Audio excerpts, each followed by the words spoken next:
Pada awal tahun 2013, Kabupaten Ponorogo mendadak geger karena adanya dua kasus pembunuhan yang saling berkaitan. Kedua kasus ini membuat aparat Polres Ponorogo menjadi sibuk.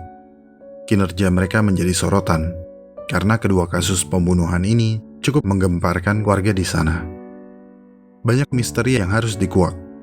Tapi kemudian, kasus ini menjadi membingungkan karena ternyata korban pembunuhan tersebut adalah pelaku pembunuhan juga. Korban pembunuhan itu sebelumnya telah menghilangkan nyawa seseorang, tapi kemudian ia malah dibunuh oleh ayah kandungnya sendiri. Apa yang sebenarnya terjadi? Pangkal dari kasus ini dimulai ketika jasad dari Krisnanda Mega Pratama atau Mega, seorang pemuda yang ketika itu berusia 23 tahun, ditemukan mengambang di Sungai Keang, Desa Karanggebang, tidak jauh dari rumahnya di Dusun Taman Asri, Ponorogo. Tak butuh waktu lama, polisi menemukan pembunuh Mega. Setelah polisi menginterogasi keluarganya, Eko Budianto, yang tak lain adalah ayahnya Mega, mengakui telah membunuh putranya sendiri.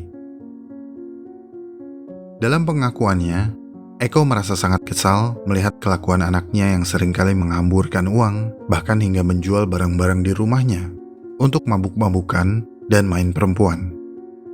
Eko Budianto yang pada saat itu berusia 50 tahun dikenal sebagai mantan kades oleh warga setempat. Eko merasa reputasinya sebagai mantan kades jadi hancur karena warga sekitar kerap menjadikan perilaku buruk anaknya sebagai bahan perbincangan harian. Eko seringkali ketiban malu ketika warga mengeluhkan kelakuan anaknya itu. Belum lagi, Mega berperangai buruk. Ia sering tidak terima dan marah-marah ketika Eko menasihatinya. Bahkan, Mega sempat berucap dan mengancam akan membunuh Eko. Eko diam saja ketika mendengar ancaman anaknya tersebut. Tapi sesungguhnya, hatinya sakit dan darahnya mendidih. Pada tanggal 6 Februari 2013, sekitar pukul 3 dini hari, Eko bersiap untuk menghabisi Mega. Eko saat itu dibantu oleh tetangganya yang bernama Amru Nasruddin atau Udin. Ironisnya, Udin adalah teman Mega. Udin mengakui kalau ia cuma diajak oleh Eko untuk menganiaya atau menghajar seseorang. Siapa orangnya? Udin pun tidak tahu. Udin baru tahu sasarannya adalah Mega ketika waktu eksekusi tiba. Udin pun tidak tahu kalau Eko akan membunuh Mega. Udin merasa dijebak, tapi ia tidak bisa mundur. Saat Mega terlelap, Udin memegangi kaki Mega. Sementara Eko memegangi tangan Mega dan mulai menusukkan pisau ke dada kirinya. Kemudian lagi, dan lagi. Eko menusuk dada Mega sebanyak 4 kali. Karena kaki dan tangannya dipegangi, Mega kesulitan bergerak dan tidak bisa melawan. Eko dan Udin terus memegangi kaki dan tangan Mega dengan kuat, hingga Mega perlahan melemah dan akhirnya meninggal. Untuk menghilangkan jejak, Eko dan Udin membawa jasad Mega ke Sungai Keang. Keduanya menggantung tubuh Mega di pohon di pinggir sungai. Leher Mega mereka ikat dengan pelepah pisang agar terkesan bunuh diri. Tapi mungkin pelepah pisang tersebut tidak kuat menahan berat tubuh Mega, sehingga ketika mentari mulai bersinar, tubuh Mega ditemukan sudah mengambang di pinggir sungai. Eko dan Udin dijerat pasal berlapis karena terbukti melakukan pembunuhan berencana dengan ancaman hukuman 15 tahun atau hukuman mati. Lantas bagaimana dengan korban pembunuhan yang satu lagi? Jika di awal dikatakan bahwa Mega telah membunuh seseorang, siapa yang ia bunuh?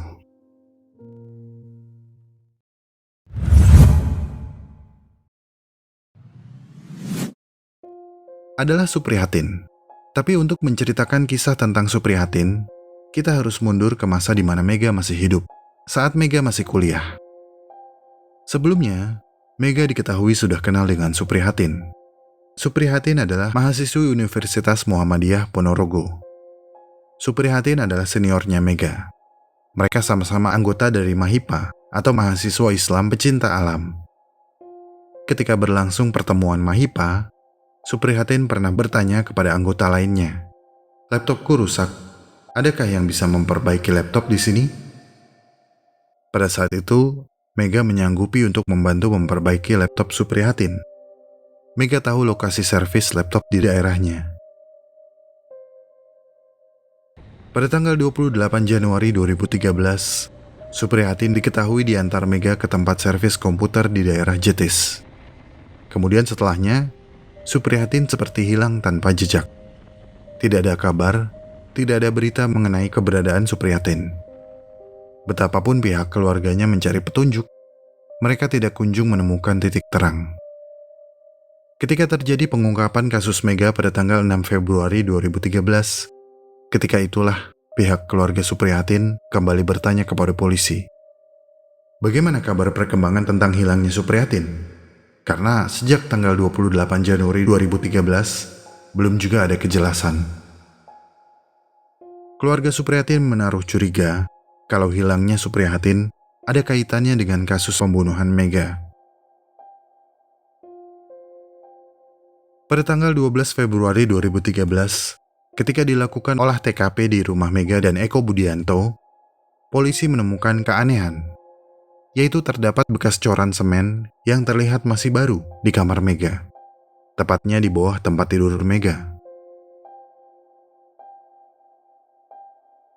Karena kecurigaan yang kuat, polisi langsung membongkar serta menggali coran tersebut. Kecurigaan polisi terbukti. Di dalam lubang yang ditutupi coran semen itu, terdapat jasad seseorang yang diidentifikasi sebagai jasad Suprihatin, yang dikubur dalam lubang sepanjang sekitar 120 cm dan lebar sekitar 80 cm, dengan kedalaman sekitar 100 cm. Saat ditemukan, jasad Suprihatin masih berpakaian lengkap. Polisi kemudian mengumpulkan saksi-saksi dan bukti-bukti. Ada informasi yang didapat dari seseorang yang mengaku sebagai kekasih dari Suprihatin, yaitu KS. KS dan Suprihatin pernah menjalin hubungan LDR karena mereka tinggal beda kota. Menurut kesaksian KS, mereka sudah berpacaran selama 7 bulan. Selama 7 bulan itu, KS dan Suprihatin rutin melakukan percakapan melalui ponsel di malam hari. KS teringat, suatu hari Suprihatin pernah menceritakan kalau ia akan pergi memperbaiki laptopnya ke tempat servis, diantarkan oleh Mega. Ternyata itu adalah percakapan mereka untuk terakhir kalinya. KS berinisiatif memberikan keterangan kepada polisi sebagai upaya untuk meluruskan fakta, karena banyak berita yang simpang siur atau informasi liar yang beredar, baik dari sosial media maupun media massa. Mega dan Suprihatin adalah teman kampus biasa, bukan pacar. Hubungan mereka sebatas junior dan senior di kampus, tidak lebih. Di tempat yang terpisah, keluarga Mega mengakui kalau mereka sempat bertemu Suprihatin. Setelah pulang dari tempat servis komputer, Mega mengajak Suprihatin ke rumahnya. Setelah mengobrol di ruang tamu, Mega mengajak Suprihatin ke kamar. Tak lama kemudian, Tegar, adik Mega, mendengar ada suara pertengkaran antara Mega dan Suprihatin. Ibu Mega dan adiknya mencoba membantu melerai, tapi malah diusir. Setelah itu, mereka tidak mau ikut campur dan tidak mau peduli urusan Mega. Keluarga Mega sudah paham tabiat Mega yang selalu mengancam ketika ia emosi. Maka dari itu, adik dan ibunya cenderung malas berurusan dengan Mega. Setelah mereka diusir dari kamar, ibu dan adik Mega tidak mengetahui bagaimana kelanjutan pertengkaran antara Mega dan Suprihatin. Mereka pikir Mega telah mengantar Suprihatin pulang. Mereka tidak tahu kalau hari itu adalah hari pertama dan hari terakhir mereka melihat Suprihatin. Suprihatin dibunuh Mega dengan pisau. Terdapat 21 luka tusukan yang ada di tubuhnya. 18 luka tusukan di punggung kiri dan 3 luka tusukan di leher. Anehnya, mengapa tidak ada yang curiga dengan kejadian di malam itu? Mengapa mereka terkesan tidak peduli dengan apa yang dilakukan Mega? Pertanyaan tersebut dilontarkan oleh polisi.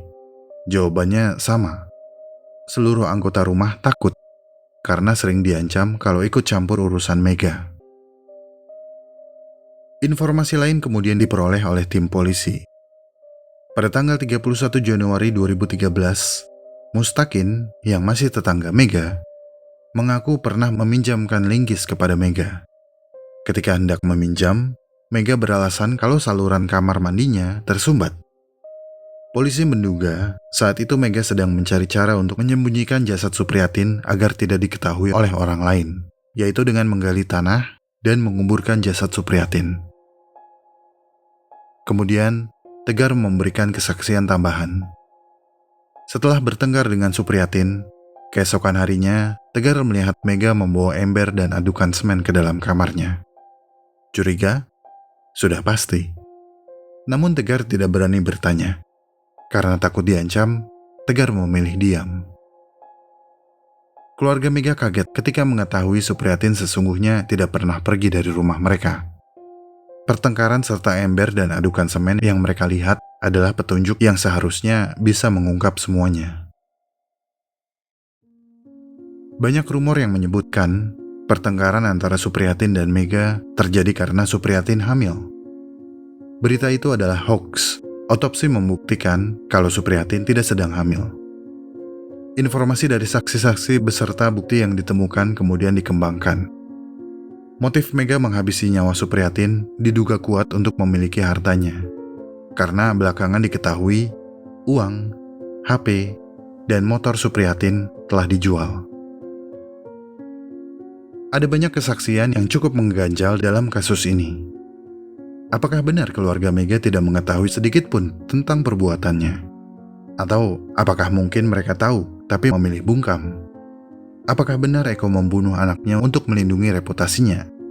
Atau apakah karena kekesalan Eko sudah terlalu bertumpuk sehingga tega menghabisi nyawanya? Atau apakah Mega dibunuh supaya tidak ada korban lainnya?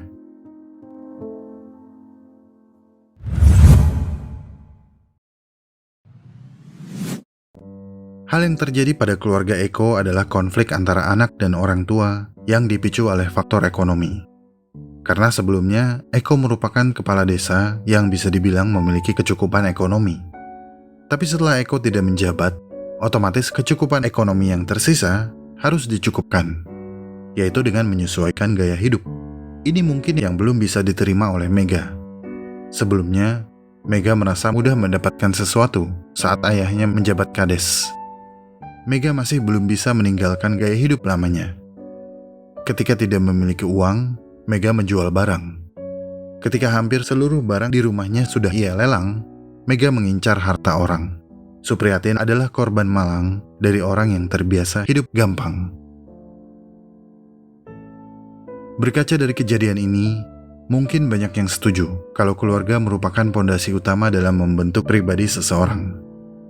Keluarga adalah komunitas kecil yang mengajarkan bagaimana seseorang bersikap dan berperilaku secara dini, agar dapat menghadapi persoalan hidup. Pertikaian atau konflik di dalam keluarga seharusnya dapat diselesaikan dengan cepat dan secara baik-baik.